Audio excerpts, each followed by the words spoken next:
हुजूर जाने आलम सल्लल्लाहु अलैहि वसल्लम ने इरशाद फरमाया, सल्लु अलैया सल्लल्लाहु अलैकुम, मुझ पे दुरूद पढ़ो रब तुम पे रहमत भेजेगा। दुरूद पाक पढ़ लीजिए। अल्लाहुम्मा सल्ली अला सय्यदिना व मौलाना मुहम्मद मादिनिल जूद वल करम व अला आलिहि व सहाबी व बारिक वसल्लिम। बुखारी मस्जिद खरदर में मौजूद तमाम दोस्तों को और सोशल मीडिया के जरिए सुनने वाले दुनिया भर के मुसलमानों को नया इस्लामी साल मुबारक हो। और अल्लाह से दुआ करते हैं कि अल्लाह ताला इस साल को हमारे लिए खैर बरकत का जरिया बनाए। जो गुज़श्ता साल की तलखियां हैं, तुर्श रवियां हैं, अल्लाह ताला उनको लौट आने से हमें महफूज फरमाए।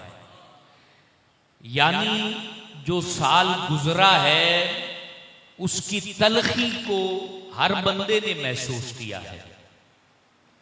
और अल्लाह का करम है कि ये साल का आगाज हमें अल्लाह ताला के जिक्र, कुरान की तिलावत, कुरान सीखने से अल्लाह ने हमें करने की तौफीक अता फरमाई। इंसान अपनी जात पर बड़ा मान करता है, बड़ा नाज करता है, लेकिन ये 2-4 महीनों ने इंसान की आंखें खोल कर रख दी हैं कि तू कुछ भी नहीं।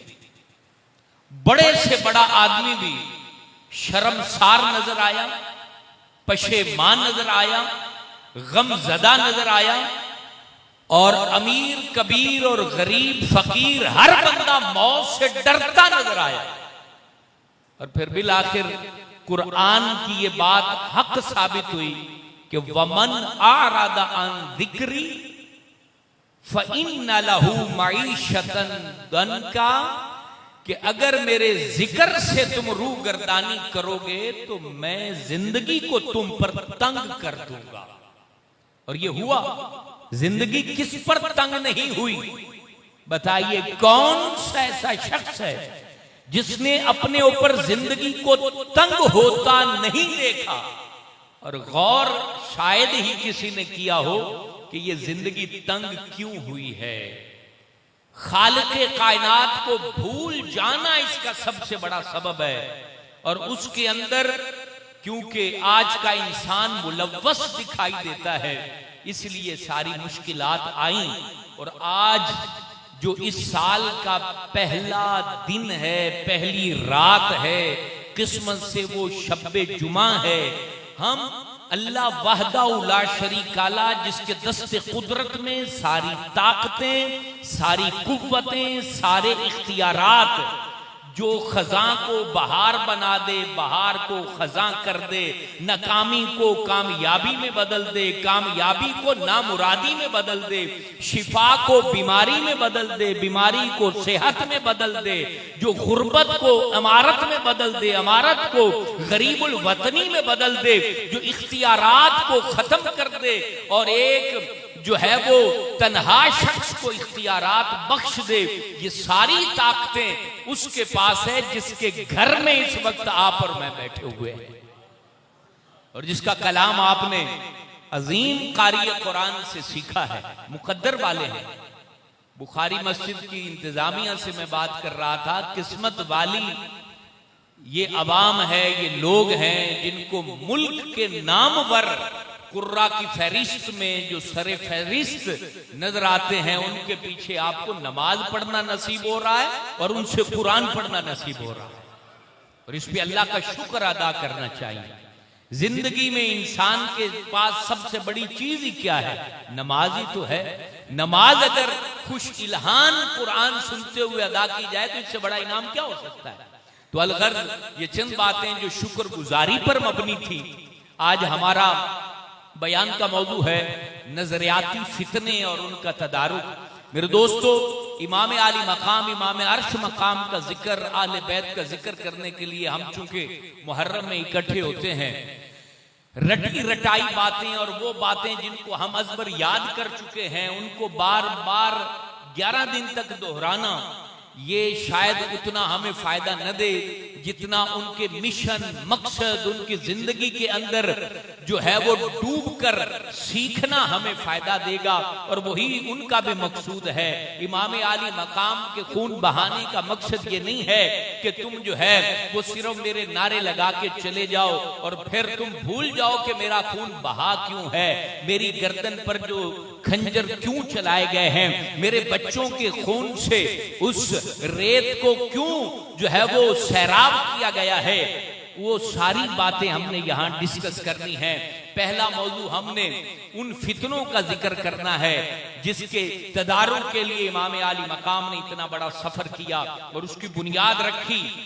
उस अहम पॉइंट पर आपने इतनी सारी कुर्बानी दी जिसको आज का इंसान भूल चुका है, जिसको आज याद करने की जरूरत है।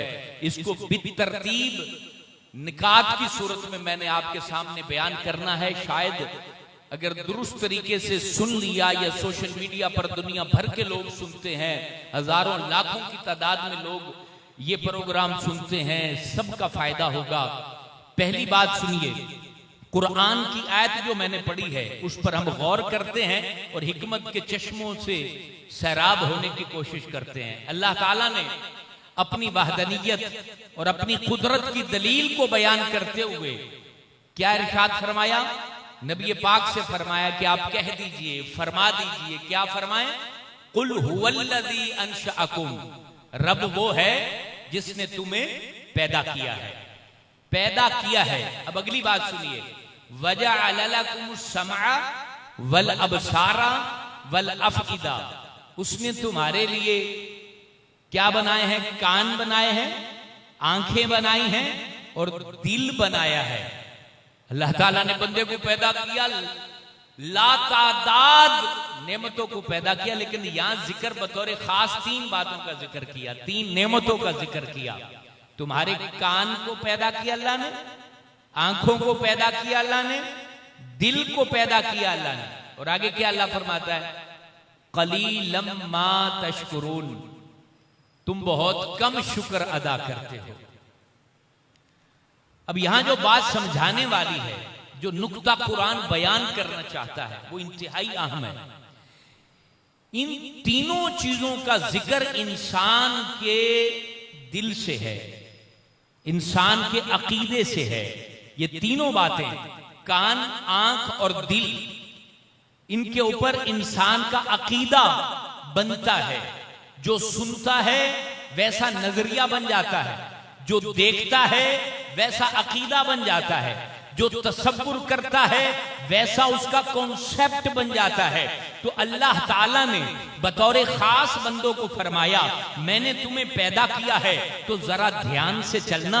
तुम्हारे कानों से जाने वाली गुफ्तगू तुम्हारे अंदर मोहब्बत को पैदा करे, अदब को पैदा करे, खुश अकीदगी को पैदा करे। तुम्हारा अकीदा इन कानों के जरिए जो सुना जाए वो निखरा निखरा होना चाहिए। तुम्हारा नजरिया खूबसूरत होना चाहिए। तुम्हारी फिक्र जो देखने से बने, उस फिक्र के अंदर गंदगी नहीं होनी चाहिए, गलाजत नहीं होनी चाहिए, बेअदबी नहीं होनी चाहिए, उसके अंदर किसी तरह की बेराह रवी नहीं होनी चाहिए। और ये दोनों बातों से जब तुम्हारे दिल की तरफ ये तमाम चीजें हमला आवर होने लगे, उस वक्त गौर कर लेना, तुम्हारा दिल हुब्बे मुस्तफा में मचल रहा है, अदबे मुस्तफा में मचल रहा है, अजमत साहबा वाले बैत में मचल रहा है। तो तुम समझ लेना तुम मेरे शुक्रगुजार बंदे हो। जब तुम्हारा दिल बेराह रवी का शिकार हो जाए, मेरे बंदों से बागी हो जाए, तुम्हारा नजरिया खराब हो जाए, तो फिर समझ लेना तुम शुक्रगुजार नहीं हो। तुमने आंख का हक अदा नहीं किया है, कान का हक अदा नहीं किया है, दिल का हक अदा नहीं किया है, ना शुक्रे हो। इसलिए कुरान ने यहां एक बात को मुसलमानों की तालीम का जरिया बयान करते हुए फरमाया कि सबसे पहले तुम्हारे नजरिए की इस्लाह होनी चाहिए। मेरे दोस्तों, जिस दौर से हम गुजर रहे हैं, मौलाना लोग बड़ी गाड़ी गाड़ी बातें करते हैं, लेकिन हमारा नौजवान किधर जा रहा है कभी गौर किया है? ये सोशल मीडिया पर तकारीरें मुख्तलिफ लोगों की सुन के ये किस तरफ इनका रुख होता जा रहा है, इनकी जबानों से कैसे कैसे एतराजात निकलते चले जा रहे हैं, इस पर कभी हमने गौर किया है? और एक बात याद रखिएगा, अमल बाद में पूछा जाएगा, अकीदे के बारे में पहले पूछा जाएगा। अमल का ताल्लुक बीज से है, अकीदे का ताल्लुक जमीन से है। जमीन अच्छी होती है तो बीज वहां से अच्छा पौधा निकालता है। अब एक किसान है, उसने एक बीज जो है वो जरखीज जमीन में डाल दिया है, दूसरा पथरीली जमीन में डाल दिया है, तो वो बीज तबाह हो जाएगा, फल नहीं निकलेगा, पौधा उससे बरामद नहीं होगा। जिसकी जमीन अकीदे की खराब हो गई, अल्लाह रसूल के मुतालिक जो शकूक व शुबहात का शिकार हो गया, जो बंदा बेअदबी की दलदल में धंसता चला गया, जो तहकीक के नाम पर उन बुजुर्गों के लिए बुरे अल्फाज कहने लग गया जिस पर दीन की बुनियाद है, उसका कोई अमल उसे काम नहीं आएगा, कोई अमल उसका काम नहीं आएगा। जिसका नजरिया तबाह, उसका अमल तबाह। और नबी पाक अलैहिस्सलाम की हदीस है मुस्नद इमाम अहमद में, ये आज का मौजू इसीलिए रखा गया है। मुस्नद इमाम अहमद में हुजूर फरमाते हैं, हर चीज नाकिस होती चली जाएगी, हर खैर कम होती चली जाएगी, इल्ला शर, हुजूर फरमाते हैं सिवाय शर के, शर बढ़ता चला जाएगा, शर में इजाफा होता चला जाएगा।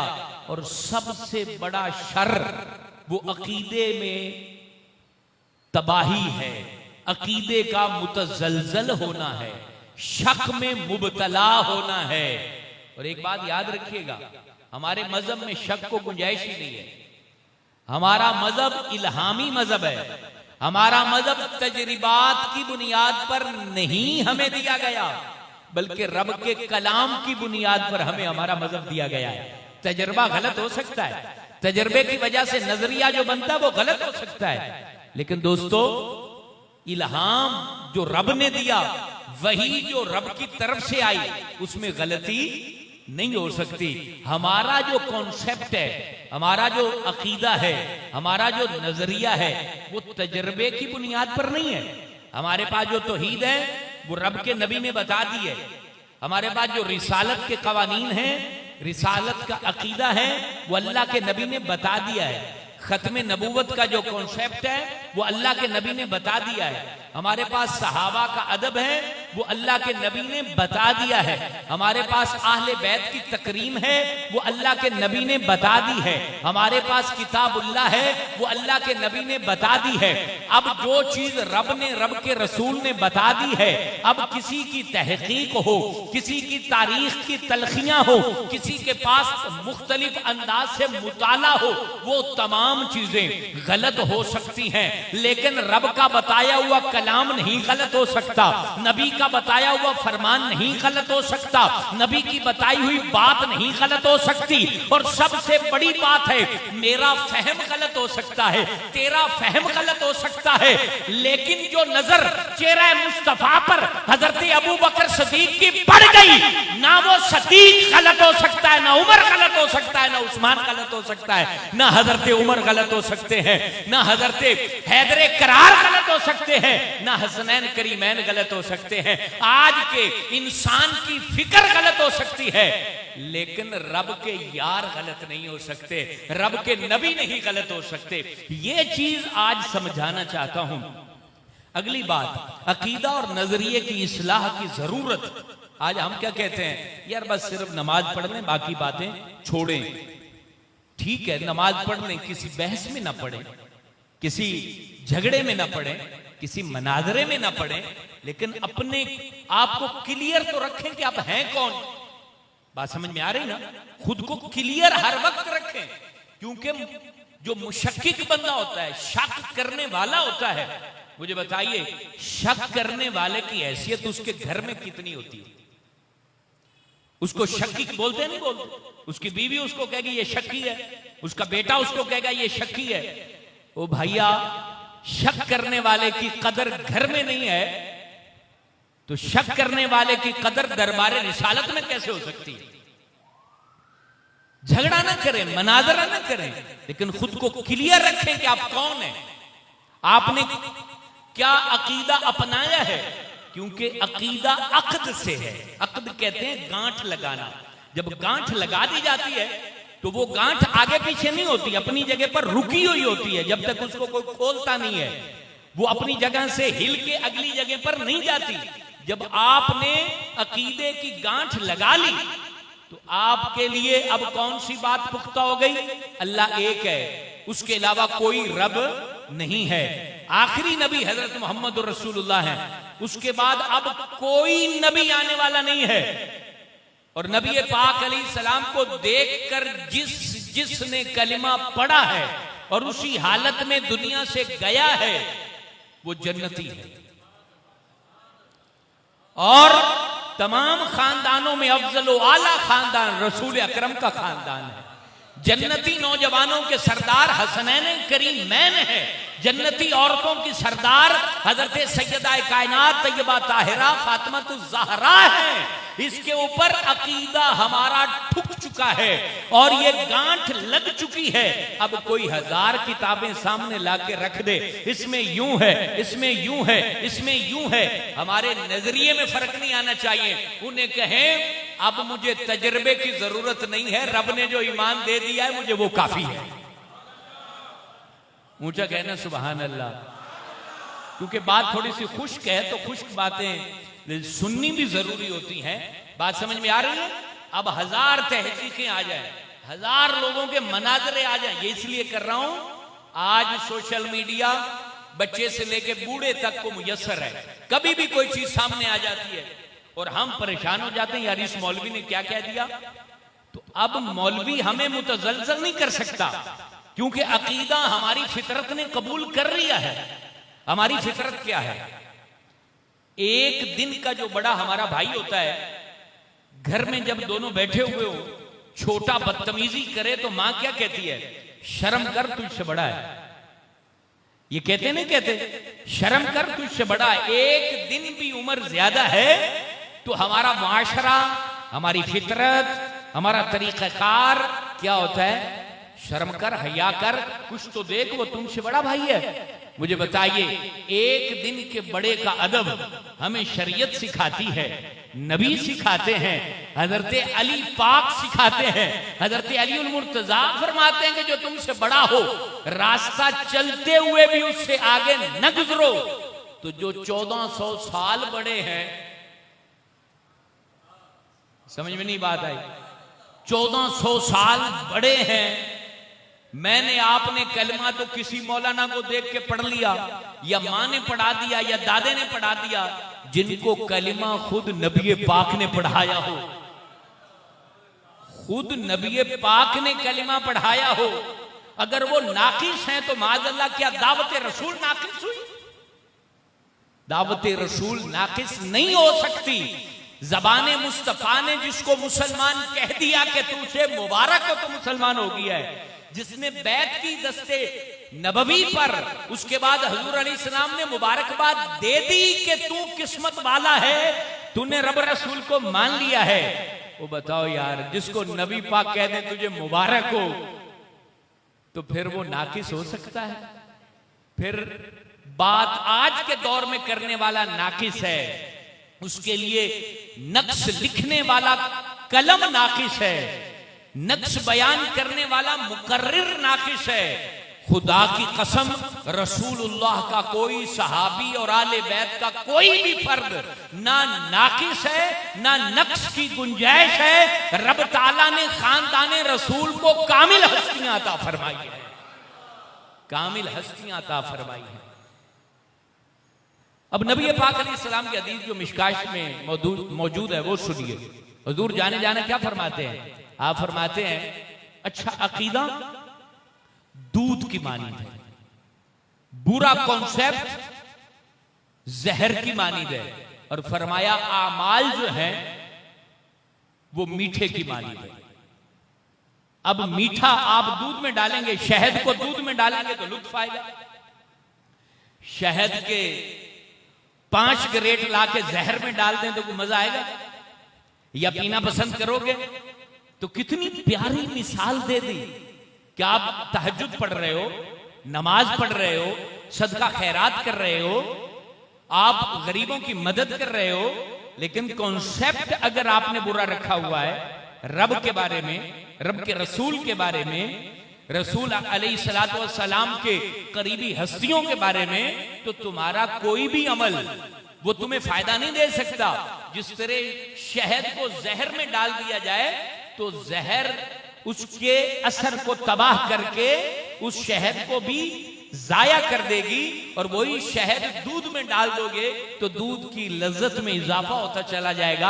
आपके पास अगर इश्क रसूल का दूध है, अदब मुस्तफा का दूध है, जाते मुस्तफा से वाबस्तगी का दूध है, अगर अजीम शान हस्तियों से मोहब्बत का दूध है, अगर औलिया कामिलीन से प्यार का दूध है, अगर हसनैन करीमैन से इश्क का दूध है, उसके बाद हर तहज्जुद का शहद तुम्हारे दूध में जो है लुत्फ में इजाफा करता चला जाएगा, और मैदाने माशर में वो छलकते जाम रब तुम्हें अता करेगा, जिसको पीते पीते इन तमाम हस्तियों के पीछे पीछे जन्नत में दाखिल कर दिए जाओगे। तो मेरे दोस्तों, हर इंसान वो दो चीजों का मुरक्कब होता है, दो चीजों से बना होता है। एक होता है उसका नजरिया और दूसरा होता है उसका अमल, जिसको अल्लाह ताला बार बार कुरान में कहता है इन्नल्लज़ीना आमनू व अमिलुस सालिहात, और इस तरह के अल्फाज 81 दफा अल्लाह ने कुरान में बयान फरमाए हैं। 81 दफा अल्लाह ने फरमाया है आमनू व अमिलुस सालिहात, और उसमें फरमाया सबसे पहले ईमान को रखा, नजरिए अकीदे कॉन्सेप्ट को रखा कि तुम्हें हर दौर में, हर वक्त, हर लहज अपने अकीदे की हिफाजत करनी है, अपने नजरिए की हिफाजत करनी है। और मेरे दोस्तों, इससे गफलत दौरे हाजिर में तबाह कर देगी। जिस दौर से हम गुजर रहे हैं, हर शख्स की पहुंच जो है वो हर बात तक हो जाती है, और वो नहीं उस वक्त सोच पाता कि मेरे अंदर कौन सी बात ने हलचल मचा रखी है, कौन सी बात ने मुझे मुतासर कर रखा है, कौन सी बात ने मुझे परेशान कर रखा है। और ये बात याद रखें, अकीदा जब मजबूत होता है अमल भी लज्जत देता है। इसको मैं मिसाल से समझाता हूं। अकीदा आखिरत जिसका ज्यादा मजबूत होगा, सजदा उसका उतना मजेदार होगा। अकीदा आखिरत जिसका जितना मजबूत होगा, यानी जिस बंदे को पता है मैंने अल्लाह के सामने खड़ा होना है, फिर अल्लाह ताला ने सजदे के बदले मेरे दाएं हाथ में नामा अमाल पकड़ाना है, मुझे नबी पाक के हौज़े कौसर पे जाके छिलकता जाम मिलना है, उसको ऐनुल यकीन और हक्कुल यकीन तक जो महसूस कर रहा है, उसका सजदा ऐसा होगा कि सजदे से सर नहीं उठाया जाएगा। जिसका अकीदा मुतज़लज़ल हो जाता है, उसके फिर पहले नफल जाते हैं, फिर सुन्नतें जाती हैं, फिर तकबीरें जाती हैं, फिर जमात जाती है, फिर रकतें जाती हैं, फिर नमाज भी चली जाती है। अकीदा आखिरत जिसका मजबूत होगा, अमल उसका मजबूत होगा। ये इस बात की दलील है मेरे दोस्तों, अकीदा जितना पुख्ता होगा, अमल उतना सरूर देगा, उतनी लज्जत देगा, और उतना हमें अल्लाह तबारक व तआला की बारगाह में सुरखरू करेगा। नबी पाक ने इस दौर को बयान फरमाया। हुजूर अलैहिस्सलाम फरमाते हैं, एक वक्त आने वाला है फितने बरसात की तरह बरसेंगे। सहाबा से नबी पाक ने फरमाया पनाह मांगो उस दौर से, और हुजूर ने फरमाया उस दौर से पहले पहले अच्छे अमल कर लो, क्योंकि एक जमाना आएगा बारिश की तरह फितने बरसेंगे। आज आप देख लें, आज का इंसान, कमजोर इंसान, जिसकी अमल की भी कोई बुकात नहीं है, कोई हैसियत नहीं है उसके जात की, और वो जब मिंबर पे बैठता है डिस्कस किसको करता है? बीबी फातिमा को करता है। वो डिस्कस किसको करता है? इमाम हसन हुसैन को करता है कि क्यों करबला में गए। तेरे अंदर जुर्रत कैसे पैदा होगी कि तू उन पे क्यों का लफ्ज बोल रहा है, कि जिनको नबी पाक अपनी जबान चूसने के लिए दें, और आज का बंदा कहे कि वो क्यों गए, क्यों नहीं बैत की, आखिर गए क्यों, कूफा क्यों नहीं गए, करबला क्यों गए? ये फितना नहीं है क्या? इससे बड़ा फितना क्या हो सकता है? आज का बंदा जो वजीर आजम के सामने नहीं बोल सकता, जो जनाब चीफ साहब के सामने बोलना तो कुजा उसकी पोस्ट तक फेसबुक पे शेयर नहीं कर सकता, जो अदालत के जज के खिलाफ गुफ्तगू नहीं कर सकता। आज का इंसान जो थानेदार के सामने खड़ा होने से डरता है, जो SHO के रौब से डरता है, जो SP के सामने खड़ा होने से डरता है, जो बदमाश से डरता है, जो MNA से डरता है, जो MPA से डरता है, उसमें जुर्रत कहां से आ गई कि वो शहजादा कौनैन से पूछ रहे हैं कि वो करबला गए क्यों? इस मौलवी को कहो कि तू जरा सुप्रीम कोर्ट के जज से पूछ कि तूने ये फैसला क्यों दिया, तुझे पता चलेगा तेरे अंदर जुर्रत कैसी है, तू कितना बड़ा लिखारी है। तो इससे बड़ा फितना क्या होगा कि जिस दौर में नबी के बेटों पर कलाम होने लग जाए, नबी के बेटों को, शहजादों को डिस्कस करने लग जाए कि उनका करबला में जाने पर सवालिया निशान जब कौम जो है वो क्वेश्चन मार्क कर दे, मेरे दोस्तों इससे बड़ा फितना कोई नहीं हो सकता। और उस वक्त इंसान अपनी जात को देखे कि कहां तू और कहां हजूर के शाना अक़दस पर सवारी करने वाला, कहां तू और कहां शहजादी कौनैन की गोद में पलने वाला, कहां तू और कहां हैदरे करार का जो है लख्त जिगर, कहां तू, कहां हजरत बीबी फातिमा का नूरे नजर, कहां तू और कहां जो है वो बनु हाशम का नौनिहार जो है वो नौजवान और वो सितारा और वो नूर जिसने पूरी दुनिया को चमका दिया है।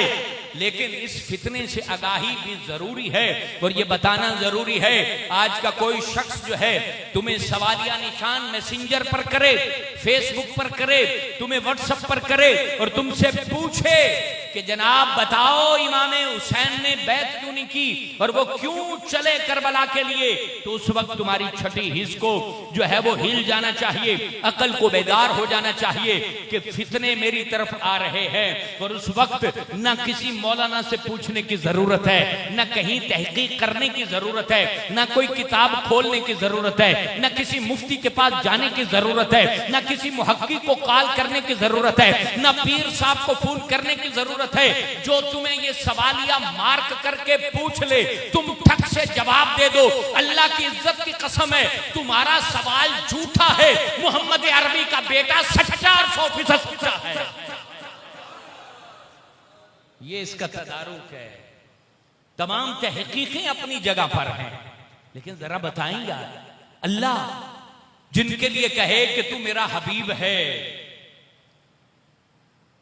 अंतबाना मां सिवा का खलक़तुहु ली अजली का, नबी पाक से जब रब कह दे कि तू है और मैं हूं, बाकी जो कुछ बनाया है महबूब वो तेरी वजह से बनाया है।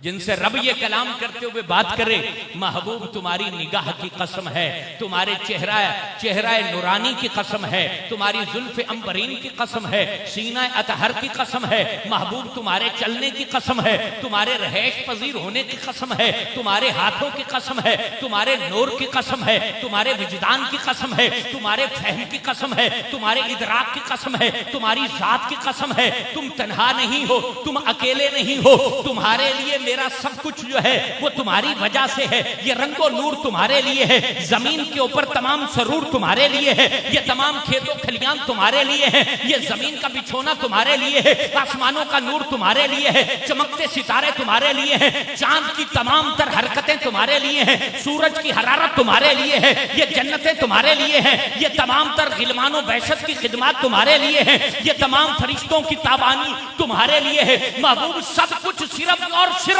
वो तुम्हारे लिए है। मुझे बताइए जिसके लिए सब कुछ है तो उसको फिर गलती करने वाला हुसैन रब दे सकता है कि जनाब क्यों चले गए, क्यों घर से निकल गए? अल्लाह अकबर। ऐसे नजरिए को फौरन रोक दो और अपनी औलाद को यह तरबियत करो, क्योंकि बुखारी मस्जिद ये चाहती है कि हमारे नजरिए महफूज हो। नहीं तो अदरवाइज क्या होता है कि लय में बयान कर दिया जाता है और हकायक और जमीनी यानी ग्राउंड रियलिटी से आशना नहीं किया जाता। हमें अपने बच्चों को अहले बैत की मोहब्बत से रोशनास करवाना है। उनके लिए हमारे दिल में कोई एतराज नहीं होना चाहिए, उनके लिए हमारे जहन में कोई सवाल नहीं होना चाहिए, उनके लिए तहकीक करनी है तो उनकी शान पर तहकीक कीजिए, उनकी इज्जत पर तहकीक कीजिए, उनकी अजमत पर तहकीक कीजिए, उनकी शराफत पर तहकीक कीजिए, उनका नबी पाक अलैहिस्सलाम का उनके लिए उनके वास्ते खुतबे को रोक देने पर तहकीक कीजिए, नबी पाक अलैहिस्सलाम का अपने पैरों पर उनके पैरों को रखना इसके ऊपर मुताला कीजिए, पैरों को चलाते चलाते घुटनों पर लाना इसका मुताला कीजिए, घुटनों पर चलाते चलाते नाफ पर लाना इसका मुताला कीजिए, दोनों हाथों से फिर आगे उठाना और सीने से सीने को लगाना इसका तसव्वुर कीजिए, और फिर नबी पाक अलैहिस्सलाम का मिंबर पर अपने साथ बिठाना और उसके बाद फरमाना जिससे हुसैन राजी उससे मोहम्मद राजी। हमारे लिए तहकीक के ये दरवाजे हैं, हमारे लिए मुताले के ये दरवाजे हैं। हम ये अल्लाह का शुक्र अदा करें और सभी एक दफा आवाज़े बुलंद कहें अल्हम्दुलिल्लाह। ऊंचा कहें, फिर आपको लुत्फ आएगा कि क्यों कहा है। सब कहें अल्हम्दुलिल्लाह। रब ने उस माँ का दूध हमें पीने की तौफीक बख्शी जिसने बचपन से या हुसैन का नारा लगाया है, जिसने या अली का नारा लगाया है, जिसने फातिमा का नाम सैयदा कायनात के साथ हमारे सामने जपा है, जिन्होंने हमेशा हजरत अबू बकर सिद्दीक का नाम अदब से हमारे सामने लिया है। ये किस्मत वाले हैं हम, मुकद्दर वाले हैं हम, जहां एतदाल है, जहां पर नजरिए की हिफाजत हमें किसी मुहक्किक मुफ्ती ने हमारे सामने नहीं रखी, बल्कि गोद में हमारी माँ ने भोली लोरी के साथ हमें वो अकीदा बता दिया जिस अकीदे पर फरिश्ते भी अर्श के सामने नाज किया करते हैं। तो आज हम बड़े अजीब जमाने और दौर से गुजर रहे हैं, बहुत अजीबो गरीब जमाने से हम गुजर रहे हैं, जहां हर कोई हकीकत को तस्लीम करने को तैयार नहीं है, हकीकत तस्लीम नहीं की जा रही है, और जो मलमा साजी है उसको वाह वाह की जबान देकर ईमान समझा जा रहा है। ईमान वो नहीं है, ईमान वो है कि जब आप रब के सामने बात करें तो आपको शर्म ना आए। रब के सामने जब आप अपनी उसी बात को जो यहां मैं आपके सामने बयान कर रहा हूं, बयान करते हुए मैं आपका नारा लगवाऊं, आपको खड़ा कर दूं, आप जोश में आ जाएं और कहें सुभान अल्लाह, क्या हजरत ने बात कही है, वही बात अर्श के सामने खड़े होकर नबी पाक के मिंबर अक़दस के सामने मैं कह सकता हूं, तो मुझे पता होना चाहिए कि मैंने बात ठीक कही है। अगर वहां कहते हुए मुझे हया आए, शर्म आए, तो फिर समझ लें कि बात गलत की है। मुझे बताइए, कोई बंदा नबी पाक के मिंबर के सामने ये कहेगा हजरत इमाम हुसैन करबला में क्यों गए? कोई जुर्रत कर सकता है? अर्श के सामने कह सकता है? और कोई ये कह दे कि हजरत सिद्दीक अकबर गलत है, तो नबी पाक उसको क्या जवाब देंगे? तुम्हें क्या खबर है सिद्दीक हिजरत की रात मेरे दाएं बाएं आगे पीछे कैसे चला करता था? तुम्हें क्या खबर है कि मेरे सिद्दीक ने मुझ पर सब कुछ लुटा दिया था? तुम्हें क्या खबर है कि जबले सौर पर कंधों पर उठाकर सिद्दीक कैसे चला था? तुम्हें क्या खबर है कि शाम के जो है वो डस खाते खाते अपनी आंखों से अथरू बहाते बहाते सिद्दीक ने मेरे आराम का कैसे ख्याल रखा था? तुम्हें क्या खबर है कि सिद्दीक मुझ पर कैसे सब कुछ लुटा दिया था? तुम्हें क्या खबर है कि उमर मेरे ऊपर कैसे कुर्बानियां देता रहा है, उस्मान मेरे लिए कैसे जो है अपना सब कुछ कुर्बान करता रहा है, और तुम्हें क्या खबर है कि मेरा अली मेरे लिए तलवार को कैसे चलाता रहा है? तो खतीब हमारे कोई भी हूं, किसी भी मसलक के हूं, वो सोशल मीडिया पर बात करें, वो इंटरनेट पर बात करें, कहीं भी बात करें, एक बात जहन में रख लें, खतीब नबी नहीं होता, खतीब नबी नहीं होता। सोशल मीडिया पे दुनिया भर के लोग सुन रहे हैं, ये जहन में बात रख लें। कोई भी बंदा 1000 किताब सामने रख के कुछ भी बोल दे तो जरूरी नहीं है कि वो ठीक बोल रहा है। ठीक बोल रहा है, किताबों का पहाड़ लगाने से बंदा ठीक नहीं हो जाता, जबान से चर्ब जबानी करके बंदा ठीक नहीं हो जाता, अल्फाज का गुंजान इकट्ठा करके और उसके कांटे फेंकने से बंदा ठीक नहीं होता। ठीक वो होता है जिस पर निगाह मुस्तफा पड़ जाती है। ठीक वो होता है जो नबी पाक के इर्द गिर्द बैठे हुए लोगों को ठीक समझता है। ठीक वो होता है जिसने नबी पाक की तस्दीक की, जब उसकी कोई तस्दीक करता है तो ठीक वो होता है। ठीक वो नहीं होता कि जनाब मेरे पास इतना इल्म है और मेरे पास इतना नॉलेज है। तो मेरे दोस्तों याद रखिएगा, अकीदे की जो गांठ आपने बांधी है, मासूम शाह बुखारी के कदमों में बैठकर जो ये गांठ बांध दी है, अब यार कोई ऐरा गैरा नथु खैरा कोई खतीब उठे, कोई मौलवी उठे, कोई मुकर्रर उठे और इस गांठ को खोल दे तो हमारी जिंदगी का क्या फायदा है। या गौस की गांठ लग गई तो अब लग गई है, या रसूल अल्लाह की गांठ लगी है तो अब लग चुकी है, और अदबे मुस्तफा की गांठ जो लगी है तो अब खुलनी नहीं चाहिए। और अल्हम्दुलिल्लाह ताला अकीदे की जो गांठ आपने लगाई है वो दुरुस्त लगाई है। कुरान इसी से रोशनास करवाता है। और आगे चल के ये एक प्रॉपर हमारा मौजू है, अदब की अहमियत और जरूरत, उस पर इसको डिस्कस करेंगे। सिर्फ नजरिए को बयान कर रहा हूं। अब लोग किस तरह गुमराह करते हैं। हजरत इमाम हसन मुश्तबा के निकाह सामने बयान कर दिए तो इतने निकाह क्यों किए। हजरत इमाम हुसैन का सफर बयान कर दिया तो सफर क्यों किया। इसी तरह आगे फिर जब इस पर बंदा पहुंच जाता है तो नबी करीम की तरफ चले जाते हैं। नबी करीम की तरफ पहुंच गया तो रब की तरफ चले जाते हैं कि रब ने ये बात क्यों की, रब ने ये बात क्यों की। तो याद रखें, पहला दरवाजा क्यों का बंद कर दें, सारे दरवाजे खुद ही बंद हो जाएंगे।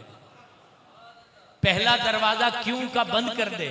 क्यों कहना है तो कहें कि यार नमाज के फर्ज कितने मुझे सिखा दो, वजू के फर्ज कितने मुझे सिखा दो, गुस्ल के फर्ज कितने मुझे सिखा दो।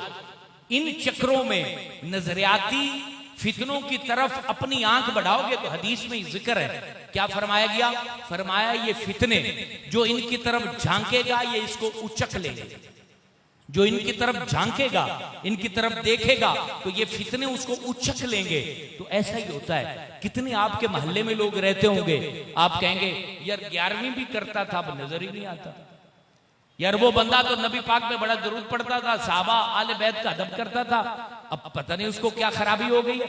खराबी यही हुई इल्म था नहीं, उधर झांका, उन्होंने कान से पकड़ के बिठा लिया, कान से पकड़ा, कान में कुछ गलाजत डाली, इसने अपने दरवाजे खोल रखे थे, अकीदे का दर खोल दिया, उसमें जब गंदगी आई तो जहां गंदगी होती है खुशबू वहां ठहरती नहीं है, जहां बेअदबी होती है अदब का नूर रुखसत हो जाता है, जहां पर भी सालिहीन पर एतराज आते हैं ईमान का नूर वहां से चला जाता है, रूठ के रूहानियत चली जाती है। इसलिए अपने अंदर खुश अकीदगी के नूर को सलामत रखना है तो बद अकीदगी से अपने जहनों को महफूज रखें, इल्म हासिल करें। लेकिन एक बात का इल्म ही नहीं है, उस पे एतराज आप सुनने बैठ जाएं, उस पे आप उसकी बात उसका मौक़िफ़ सुनने बैठ जाएं, तो मुझे बताइए जिस पर आपने नॉलेज हासिल नहीं किया, जिसकी तहकीक आपने की नहीं है, तो आपने उसकी बात सुन ली तो शक की तरफ तो आपने अपना कदम बढ़ा दिया।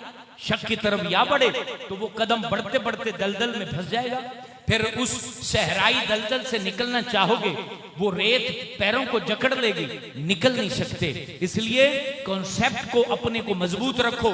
और इस बात पे क्योंकि आगे मजीद जिक्र भी होना है और किबला मुफस्सिर कुरान हजरत अल्लामा गुलाम दस्तगीर साहब तशरीफ ला चुके हैं, उन्होंने जिक्र करवाना है, दुआ करवानी है ताकि ये नया साल अस्माए बारी ताला के जिक्र के साथ मुबारक हो जाए। हमारे लिए इस साल में कोरोना जैसी वबाएं ना आए, अफातो बलियात ना आए, तकालीफ हमारी तरफ जो है वो कदम ना बढ़ाएं। ये चीजें जो है वो इस जिक्र की बरकत से इंशाअल्लाह हम उम्मीद रखते हैं कि टलेंगी। और यहाँ अपनी बात को समेटते हुए मैं इस गुफ्तगू पे अपनी बयान को ख़त्म करना चाहता हूँ और ये अर्ज करना चाहता हूँ कि अल्लाह तबारक व तआला के करम से जो अकीदा मिला है उसको मजबूत रखें। और आपको पता होना चाहिए कि आप कौन हैं। आप जब अपने आप से पूछें कि तुम कौन हो तो पता होना चाहिए कि मैं कौन हूं। जिसको पता ही नहीं कि वो कौन है तो वो फिर इंसान ही क्या हुआ। मन आरफ़ा नफ्सहु फ़क़द आरफ़ रब्बा। जो खुद को पहचान ही नहीं पा रहा कि वो है कौन, तो वो रब को कैसे पहचानेगा। अपने आप को पहचाने और आपकी पहचान अदब के अंदर पोशीदा है। अदब क्या है इसको अगले बयानात में सुनेंगे। और बुखारी मस्जिद की इस बात से मैं इंतहा दर्जे खुश हूं कि यहाँ अल्हम्दुलिल्लाह जिस अंदाज से ये तमाम चीज़ों की सिलेक्शन की जा रही है और आगे जो इसका लायामल तैयार हो रहा है, एक कम्युनिटी सेंटर जो बनने चला जा रहा है आगे बुखारी मस्जिद के लिए, और यहाँ पर कुरान जो पूरी दुनिया में जिसके जो है वो सिखाने वाले यानी कि गिनती में है, अल्हम्दुलिल्लाह वो कुरान सिखाने वालों के सरे फहरिस्त एक हस्ती बुखारी मस्जिद को मिल चुकी है।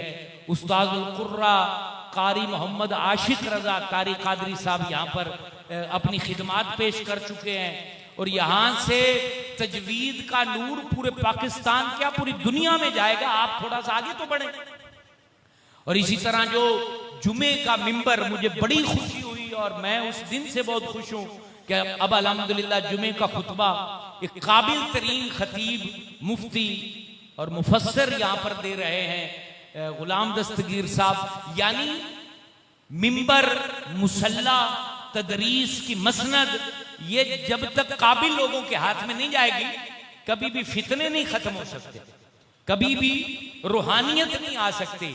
हमारी आदत क्या होती है मस्जिद के हवाले से, हमारी आदत ये होती है जनाब मुसल्ले पे उस मौलवी को खड़ा करना है जो 10,000 नीचे हो, यानी थोड़े तनख्वाह पर आए, फिर उसमें भी घटाते हैं। यार क्या करें, चंदा कोई नहीं देता, बड़ी मुश्किलात हैं। आप बहुत अच्छे कार्य हैं लेकिन जरा हाथ हौला रखें और थोड़ा सा नीचे आए। डॉक्टर को तो कभी ना कहा कि हाथ हौला रखो और जो है वो 2500 के बजाय मुझसे 1500 ले लो, वो कहेंगे किसी और के पास चले जाओ।